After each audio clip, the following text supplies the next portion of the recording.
Thank you, Jonathan. Good morning, ladies and gentlemen.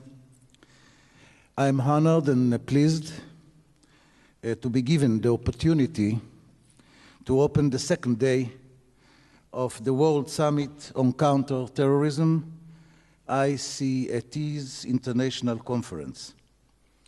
And I would like, really, from the bottom of my heart, to thank my friend, Dr. Boaz Ganor, founder and executive director of the ICT, for doing a wonderful job in research, analysis on a daily basis, and for arranging for the 13th time the important conference which brings senior officials, decision makers, and leading academicians to listen, to exchange views, experiences concerning one of the most important and worrying subjects and concerns of the free world, terror.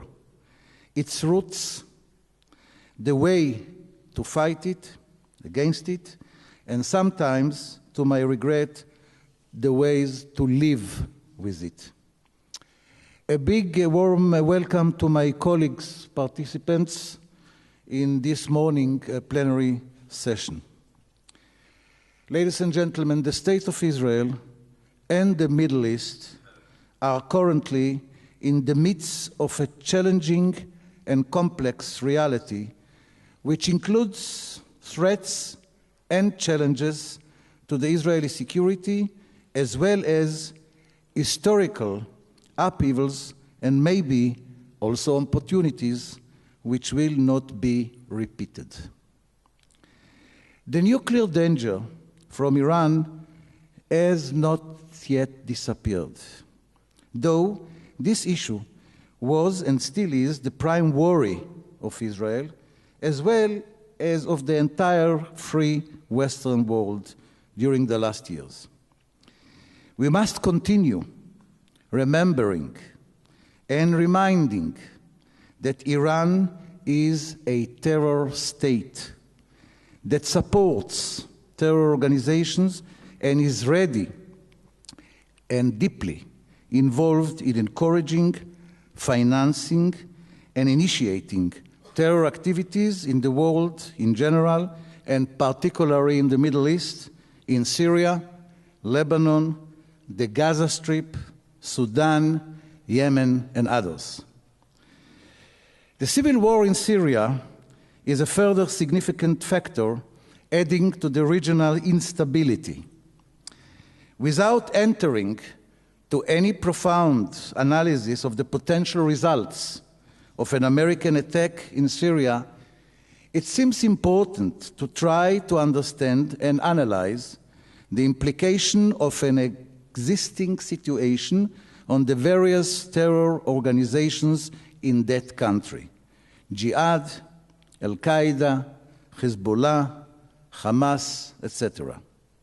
We may see already in the very near future that the terror organizations will establish a joint radical front as a part of the war against Assad's regime. Even today, most of the Islamic groups, movement, and brigades have joined forces with the jihadists and the Salafi groups and established the Syrian Islamic Front, which is gaining momentum and strength. The involvement of Iran, who made Syria its playground, and the deep involvement of Hezbollah, in addition to the mentioned Syrian Islamic Front, present Israel with a security challenge of the first order. Whether Assad's regime survives or it's shaken by an American attack, and certainly if it falls and he is replaced, the situation, of course, is a big security challenge for the State of Israel and other countries in the Middle East. The situation in the Gaza Strip also presents us with demanding challenges. In this area, the regime today is in fact a small, there are some who are calling it a miniature, Hamas state.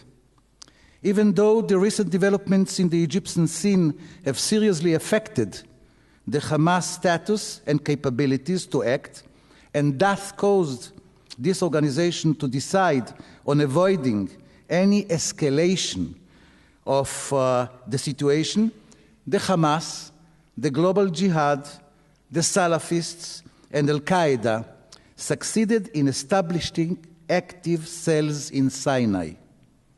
The Egyptian armed forces arrested only a few days ago 11 terrorists who are suspected of killing 25 Egyptian policemen. 5 of those arrested are members of the Hamas organization. The activity of the Egyptian army, with the approval of Israel, prevents at that stage the escalation of the situation and the strengthening of these cells. However, it should be clear that Israel cannot rely on limited Egyptian activity, and the intelligence and operative eyes of Israel have sharpened towards the Sinai Peninsula and towards the potential terrorist threat that is being formed there. The instability in Egypt and the tension between the military rule and the masses of the Islamic Brotherhood represent an additional hazard due to the assumption that it will stir up the terrorist branch of this movement. The groups that belong to this branch, that acted effectively from their point of view in the past and performed many terrorist acts in Egypt, may arise as an outcome of the conflict between the two blocs. And furthermore, they may give assistance to Hamas and to other terror groups in the Sinai Peninsula. The tension in our region, ladies and gentlemen, particularly due to the expectation of an American operation in Syria, brings out from their hidings many radical groups and organizations, with emphasis on the Islamic ones, who, beyond the open declaration, which we have already recently heard, are no doubt preparing and planning for various activities and attacks on Western targets, especially American ones, if and when an American attack in our region will take place. Opposite to all this, it is important to mention that in our region there are several elements who succeeded to keep relatively silent and to keep stability in spite of the dangers and challenges, like the Hashemite king of Jordan and the activities and efforts made by the Palestinian Authority, law, order, good intelligence, and brave terror thrusting have left their mark in the territories of Judea and Samaria and succeeded in maintaining the relative calmness and stability in these areas. Beyond the security challenges, the current reality offers also an opportunity, maybe a unique one, for crystallizing a regional cooperation between us and our more moderate neighbors concerning the use of joint diplomatic, political measures against terror organizations, especially those whose involvement and dependence on the governments of the countries where they are based has grown stronger during the recent years. Further to the intelligence needs and beyond the preventive aspects of the fight against terror, it seems that the possibility to leverage the existing reality of the Middle East towards regional and international cooperation and joining efforts both in the intelligence and preventing issues as well as in the political aspects of the war against terror is increasing. In parallel to the processes that occur around us, Israel has recently renewed, after a stagnation of 4 years, the negotiations between us and the Palestinians upon initiative of the US Secretary of State, Mr. John Kerry. The United States is involved in this process and deeply committed to it. And even the Arab League has updated its peace initiative and modified it to some extent, expressing its readiness to discuss exchange of territories.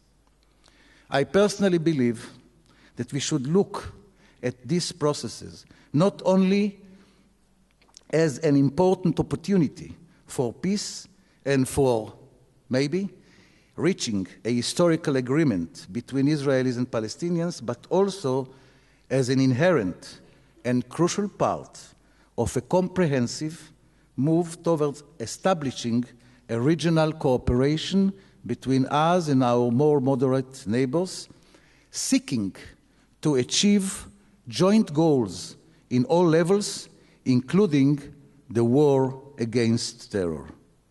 Thank you for your attention and enjoy the conference.